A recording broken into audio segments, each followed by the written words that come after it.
కాంగ్రెస్ పార్టీని అధికారంలోకి తేవడంలో రెడ్ల కీలక భూమిక లేదా? లేని ఇంతమంది రెడ్లు ఎత్తుకవుతారు. సో అందువల్ల నిజంగానే రెడ్లకు వ్యతిరేకంగా బీసీలంతా తిరగబడితే దేశంలో బీసీలు తప్ప ఇంకెవరు ముఖ్యమంత్రి కాకూడదు. సో అందువల్ల దీన్ని రెడ్డి బీసీ యాంగిల్లో తేవడం వల్ల కాంగ్రెస్ పార్టీ మరింత దెబ్బ. నేను ఆల్రెడీ రాహుల్ గాంధీ సామాజిక న్యాయం పేరిట ఆయన దేశమంతా తిరిగి రాజకీయం చేస్తున్నాడు. రాష్ట్రంలో 42% బీసీ రిజర్వేషన్ల ఆధారంగా కాంగ్రెస్ పార్టీ రాజకీయం చేస్తోంది. కాంగ్రెస్ క్యాబినెట్లో మంత్రిగా ఉండి కాంగ్రెస్ పార్టీ పొలిటికల్ బ్రాండ్ని దెబ్బతీస్తా ఈ విధంగా మాట్లాడితే కుటుంబ సభ్యులు అది ఇబ్బందిగా మారుతుంది. కానీ కాంగ్రెస్ పార్టీలో మీరు అన్నట్లు అంతర్గత ప్రజాస్వామ్యం ఎక్కువ కనుక ఎక్కడ దాకా పోతుంది. బియాండ్ పాయింట్ పోతే ఏ పార్టీ అయినా భరించలేదు కదా. ఒక పాయింట్ వరకు పార్టీ సహిస్తుంది. కాంగ్రెస్ పార్టీకి రోగ నిరోధక శక్తి ఎక్కువ, ఇమ్యూనిటీ పవర్ ఎక్కువ. కానీ ఎంత ఇమ్యూనిటీ పవర్ ఉన్నా అటాక్ ఇంకా పెరిగిందనుకోండి, ఇమ్యూనిటీ పవర్ దాటిపోతుంది కదా.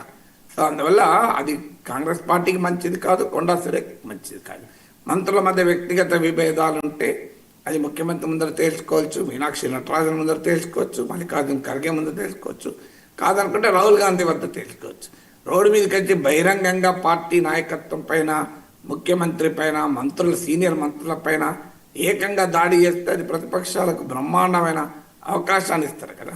అల్టిమేట్గా ఒక పార్టీని నిన్ను ఎమ్మెల్యే చేసి గెలిపించి మినిస్టర్ చేస్తే న్యాయమే జరిగిందని భావించవచ్చు. నేనేమి కొండా సురేఖ తప్పు అని అనడలేదు. ఆమె నిజంగానే తనకు అన్యాయం జరుగుతుందని భావించింది అనుకోండి, తనను తొక్కివేస్తున్నానని భావించింది అనుకోండి, there is a method to present it, method to face it.